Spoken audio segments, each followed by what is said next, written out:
recording us. Ooh, yeah. Another one with the commentary added in post. This is the last one, I promise, unless it happens again later. Either way, just sharing something a little special, where we got all of the figurines. We didn't get all of them. We got like 3 of them. We got 5 of them. 5 of them. Okay.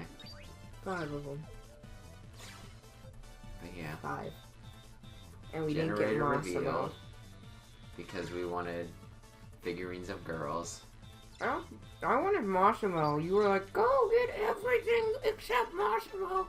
And I was like, hey, wait, couldn't I be getting Massimo right now? And you're like, but you could get girls. And I was like, but I could get Massimo. Massimo was all I needed in life. The shark is pretty cool. Well, yeah, it's Silverhorn. He's a butthole. What did you think he was? A Triceratops. No, you didn't. I was like, you said he was something else, and then I was like, no. Oh, like when I first like heard his name and like saw his outline, I thought he was a bull. Cause Silverhorn. Oh, and then we skipped ahead. Yeah, because it was nothing interesting for like 30 minutes. Oh, it's taking the bus. Taking the bus? Taking the bus. Oh yeah, the sky bus. Yeah. I think this is around the point where we're like, hey, here's what you actually need to do in this level. Yeah, I got the shoes that break rocks. No, not yet, but you're going for it. I get the shoes that break rocks. I mean, that's a good thing. Not all shoes in this world were created equally. That was a lesson I learned when that was wee lad. I can't remember the quote. I don't know what you're referring to. My Hero Academia. Not all people were created equally. That's what I read when I was a child.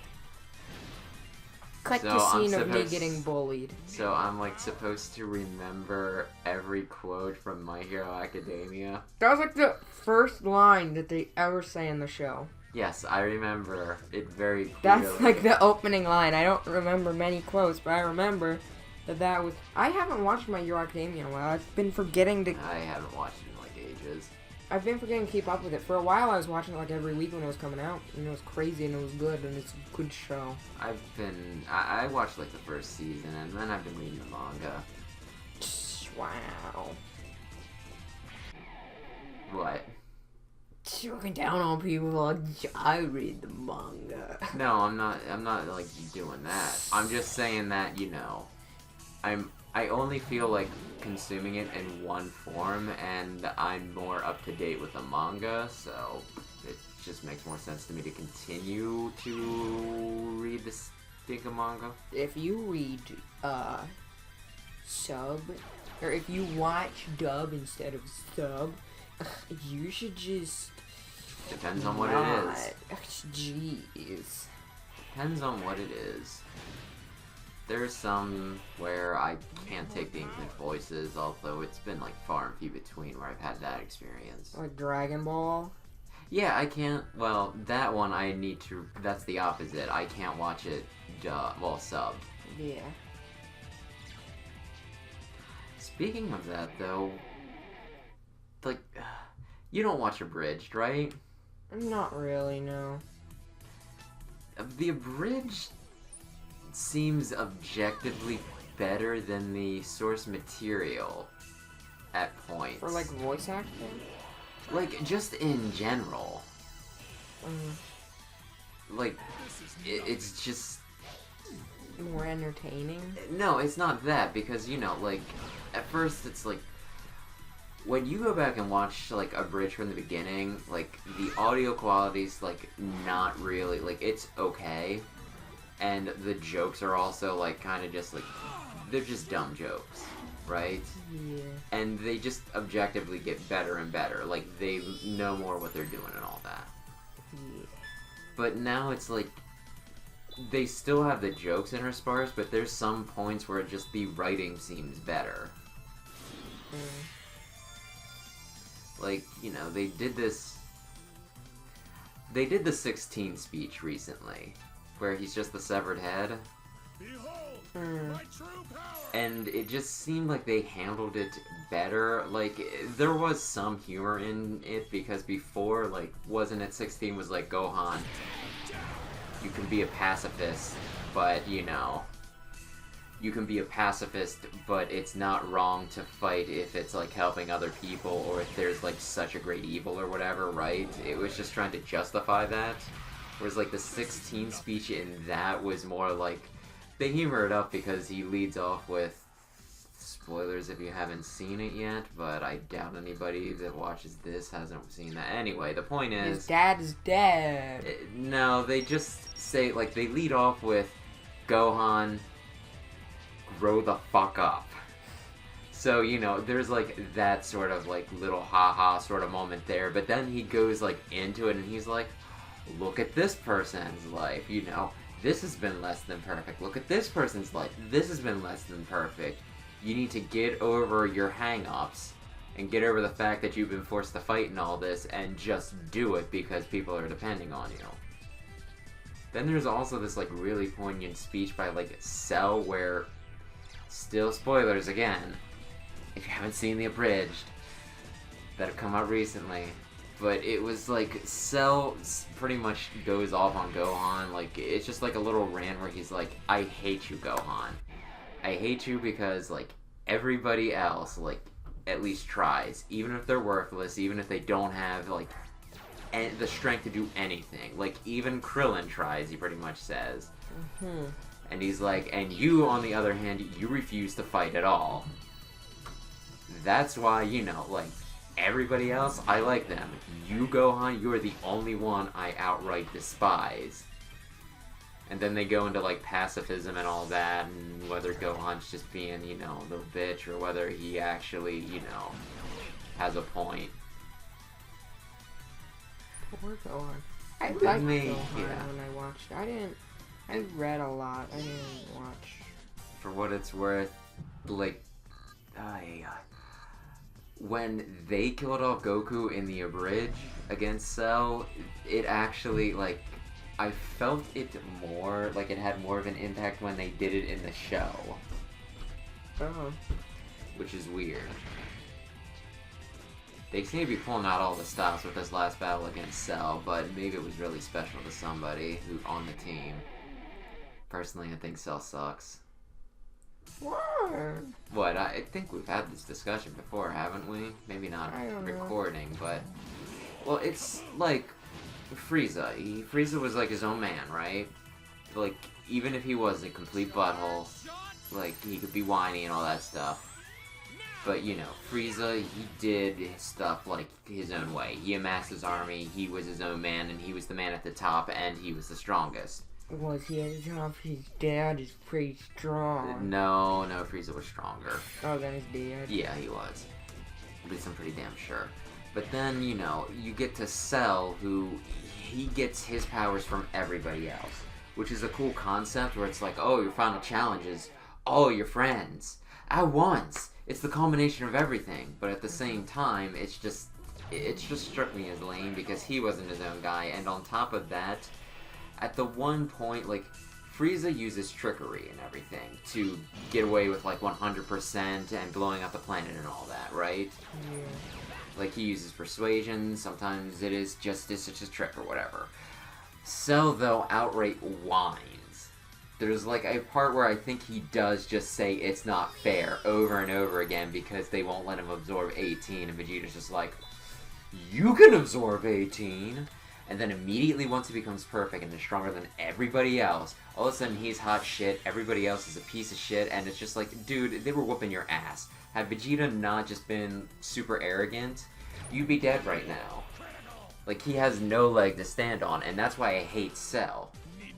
Majin Buu is a reverse Cell in my mind. Well, I mean, I think it's more like his personality changes from different forms, because I think his mind changes. No, he's the same personality, it's just he gets bolder every time. At first he's like, oh, I'm Cell. I'm going to resort you because I'm a creepy guy. Yeah, I didn't think he was and like then that he's smart. He was somewhat strong, like... Smart in like a predator sense, not like... But it's more the, like, when he's perfect, it's that his arrogance goes way, way up, but he's still the same person. I guess. Majin Buu, on the other hand, he absorbed people by being, like, somewhat clever. He'd trick them into, like, getting absorbed and everything. And then at the end of the day, unlike Cell, who got stronger with the people he absorbed, Majin Buu was actually strongest with nobody affecting him. Just in his pure form. I also thought, like, Cell slightly changed up their moves to make him his own, because he has the perfect Kamehameha, which was, like, a little different from the regular Kamehameha. I kind of think that if he has a perfect Kamehameha, it's just, I'm using the Kamehameha, but when I do it, it's perfect. Like, I thought he slightly altered their attacks to make him his own. An ass. I don't like him because he was mean. No, because he's a And whiny little arrogant. bitch. Like, somebody I used to be friends with, like, one of my favorite quotes of him was, like, whenever I complained about Cell was, you know, someone perfect doesn't squeak. What do you mean? Have you ever heard Cell walk? No, Scripted? I Scripted? don't remember that. He squeaks when he walks. Nice. He squeaks when he walks. So yeah, my overall point is, Cell is lame, Boo is cool, I like Frieza, Cell is still lame. I don't think you're supposed to like Cell, though. I mean, I think there is, like, a certain bit of, like, it might just be because I've been watching the abridged, but he makes a lot of innuendos which are creepy, but then he also has a way of talking that's, like, somewhat charming. I just realized her hands are inside of each other. So shut up! This game is perfect! You could say that! But yeah, no, just in general. I don't know. I don't know. And a lot of people do like Cell. They think that he's like... They hold Cell up as being the ultimate villain because that was kind of almost, I think, where Dragon Ball was supposed to end. And since he was the culmination of all of the foes ever and the culmination of, like, all of the heroes ever, he's supposed to be, like, really well thought of. He was also a callback to the Red Ribbon Army, Final Revenge, and all that stuff. And a lot of people are like, he's the ultimate villain. And then Boo comes along, and since he's just so silly and goofy, they're like, Boo's fucking stupid! And it's like, no, Boo's actually interesting. He's very interesting. Because he's, like, one of the few villains that, like, I would actually give a pass on him murdering everyone, because he, like, had them... His murder is just... Well, no, it's more because, like, he did not know. He was just, like, he was a weapon, like, with the mind of a child who, you know, evil people were directing to do evil. Unlike everybody else, like, Vegeta, like, coming down and he was just, sure, he had a shitty childhood, but he still knew that he was doing horrible things when he did them, right?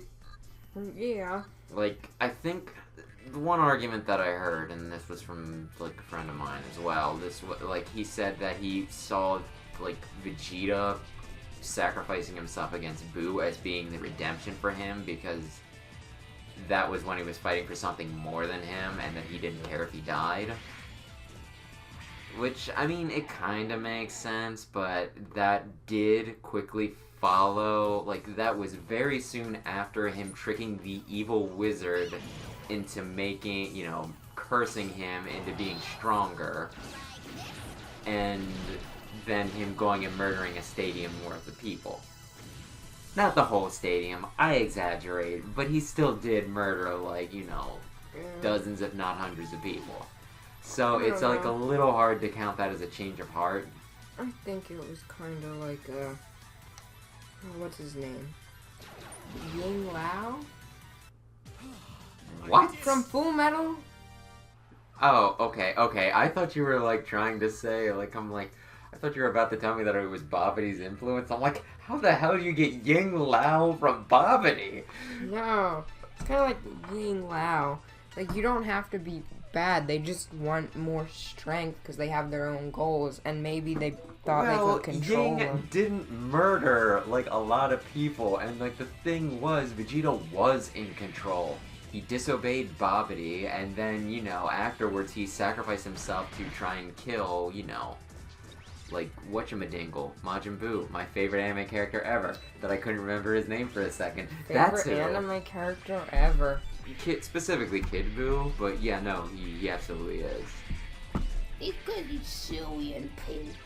He likes candy. I like I candy. don't even know why. It might have just been one of those, it came in at a very impressionable time, like why I love Lim so much. I mean, his design's cool. But yeah, no, I think it was just like so cool. And there's like something about stretching that I think is like super rad. Miss Incredible. Oh Is yeah, the I dream girl. hear she's thick. Man. What? I heard that she's considered like thick or something now. THICC. Oh, everyone was like, you know Mei from Overwatch? Yeah. For a while, everyone was like, she's super thick. And people were like, she's from, like, I think it's Antarctica, like a base up there. She's wearing a lot of freaking layers. And they're like, no, she's thick. And then there was like a costume where she didn't have all the layers on. And people were like, Blizzard ruined May. At least we'll always have Rule 34. Showing her the way God intended. It's an improved form of But force yeah, no. metal that the Stretchy rebellion characters, armies that's part of the studied reason why I like all Luffy, rebels and achieve their like ideal. when they announced arms, like everybody shat all over it. They're like, this is stupid. Stretchy punches. Meanwhile, I'm like sitting there like watching the Nintendo Direct. I'm like, a game with stretchy punches. Oh, by the way, Shadow betrayed us, and we're gonna take him down now. he needs better dental hygiene. We're gonna take him down. But yeah, no, like, I was sitting there watching the Nintendo Direct, and when they announced arms with stretchy punches, I was like, this is gonna be the greatest game ever made. Well, I'm really looking forward to Three Houses, and I told you earlier, and you're like, oh, Three Houses? It's not that I think it'll be... Oh. My problem with it is that Fire Emblem has been doing a lot of questionable stuff lately with DLC practices and marrying children. It's not so much that it's like, oh man, I think it looks bad and terrible. It's Fire Emblem just keeps on doubling down on this. I would give it a chance. Oh, I'm gonna get it. If they do a special edition, I will buy the special edition even, okay? That's how much of a chance I'm going to give this. I'm probably going to get DLC for it. I would love to get special edition, because Fire Emblem probably my favorite game series currently anyways, and that would be great. However, I don't know if I would have the money for it. I don't know. It's just... Let's look at the history here. They came out with Awakening, and they did DLC, which was just kind of dumb. It was for grindy stuff and also for you to get characters from past games, but it wasn't really all that important, right? Fates was freaking stupid. To get the full Fates, story, you needed the 3 games, but you know what? That required me playing through 3 games worth of content, so... I don't even mean that. There are DLC chapters that have, like, minimal content, are like $5 a piece, and they're required to get the full story. Yeah, there's that. That's when it gets questionable. Then there was frickin' Echoes, where it's just like, here's a $40 game. Pay us $45 for the DLC. A lot of it's stupid junk that doesn't affect anything, but there's like, in each pack, there's like 1 story chapter. And that's why I have never beaten that game, because it was like, I went into it with such a negative opinion. It's just like, oh, you already want... I have just paid you like $60 or $80 for the special edition of this game. Yeah. You want another $45. You couldn't have just, I don't know, charged me an extra $20 or something for the special edition and just given me a pass for it? You want another $45 on top of this. And if I say, hey, I don't need an extra class, I don't need an extra item, I don't need grindy bits, I just want to play the normal game. Oh wait, there's like story chapters that to get the full story I need to either, pay your ransom or just find somebody on YouTube to do it for me. Which I will probably do. Did he just kill Cinnamon? Yeah, I think he got like... Kill Cinnamon. I think he got like 2 turns in a row or something, and he targeted her with both. But yeah, no. So yeah, I don't know. It's one of those things that. And then they just keep on doubling down on like the creepy marriages. Like it started out with Awakening and Now Maui, I guess. oh okay, sure. You just want to see if you can get away with it, and then it was like, hey, you can marry your siblings, but don't worry, we'll justify it in a way that they're not technically your siblings.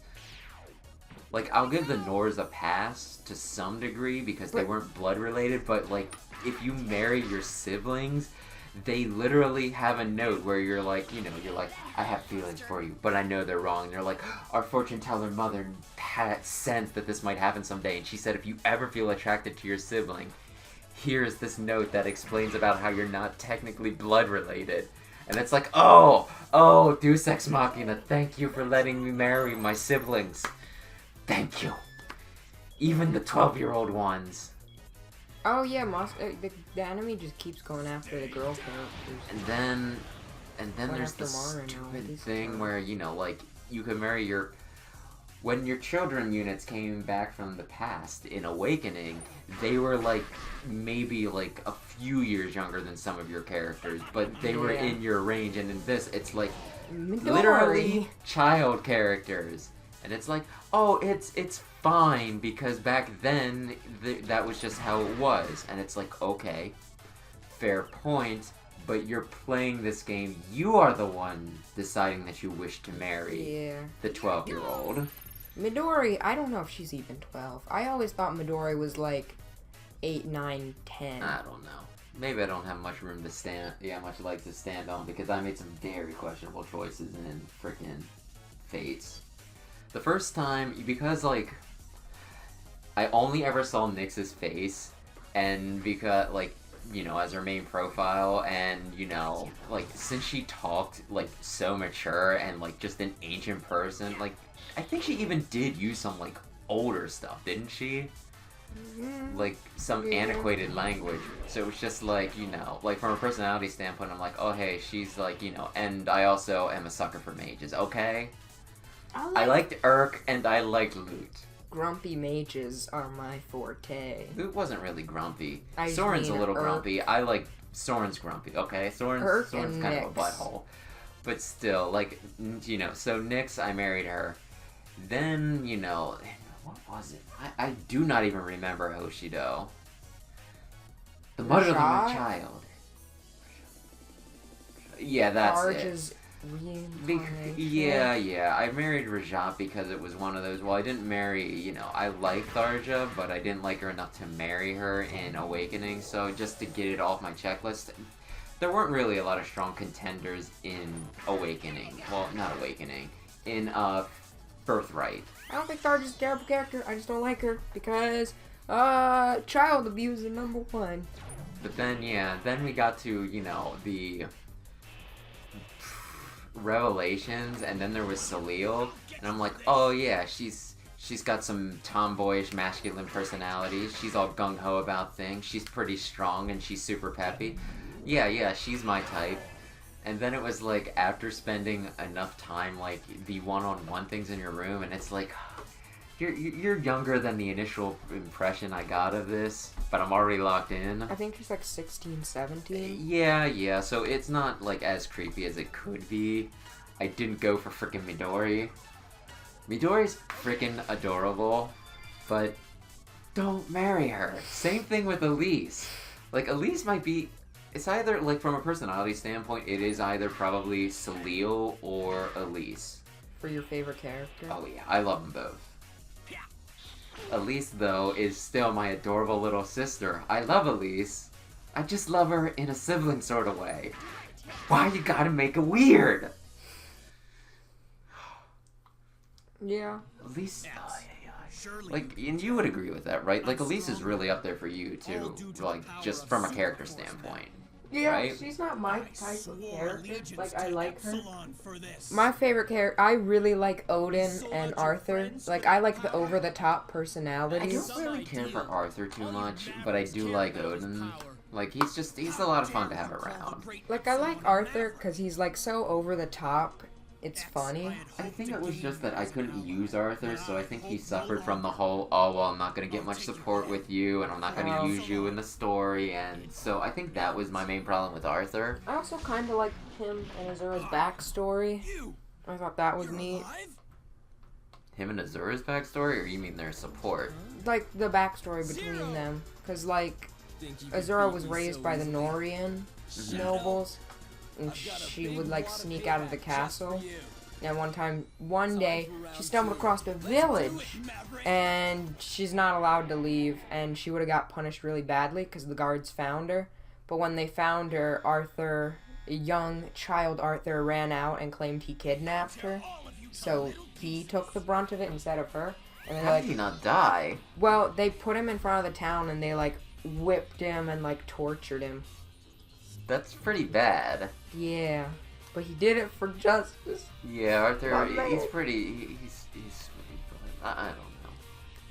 Also, Effie, how old is she supposed to be? Because Elise is like, yeah, like, yay high. I always thought... She's like, she looks like she's 12, but she's probably more like 13 or 14. Oh, I thought... Yeah, I was thinking, like, 15. But then Effie, like, with her grayish hair, like, I thought first that she was a lot older, but if she's friends, and I mean, it's not like you can tell what her figure's like, because she wears, like, plate armor. I think she's, like, a fair bit older than Elise. They were So just there's just an friends age because- difference. Yeah, it's not okay. like they were raised together. It was like, I think it was another Elise snuck out of the castle and became friends with Effie. I think I do remember that. Also, for those of you actually watching the gameplay, Shadow had a part 2, and now it's time to just go hog wild on him with the frickin' the Megazords. But yeah, I don't know. I like characters in Fates, but the games, there's just, like, oh my gosh. Well, they Like, there definitely is- improved a lot of gameplay aspects. Then there are other so aspects many that I don't holes like. you just, like, poke into, like, this is dumb, like the hyperbolic time chamber thing. Yeah. I can understand them not wanting to, they had the, child mechanic in place, and it's like, well, it would make sense to keep it going because it worked really well. And hey, let's not just recycle the dumb time traveler thing, so that also makes sense, right? Yeah. But then it's just like, oh, there's this place where you can keep the kids and you can just have them on the side. And that's, oh my gosh, more about that in a minute, but that would, then they can age super quick, and it's like, well, one, does that mean that, like, a bunch of time is passing, like, well, like, time's weird whenever you're in your base, I guess? I don't know. Like, wouldn't your characters be aging significantly? Like, at least the mothers would at least have to age 9 months, right? Yeah. To have a kid. Also, it's And a by big that- war. They would have to find time to, like, settle down and, like, have a kid. You can't go on the battlefield with a baby in you. Well, there is, like, a period of time before you realize you're pregnant where you can get away with it, but still. You get stabbed through the gut while you have a baby in you.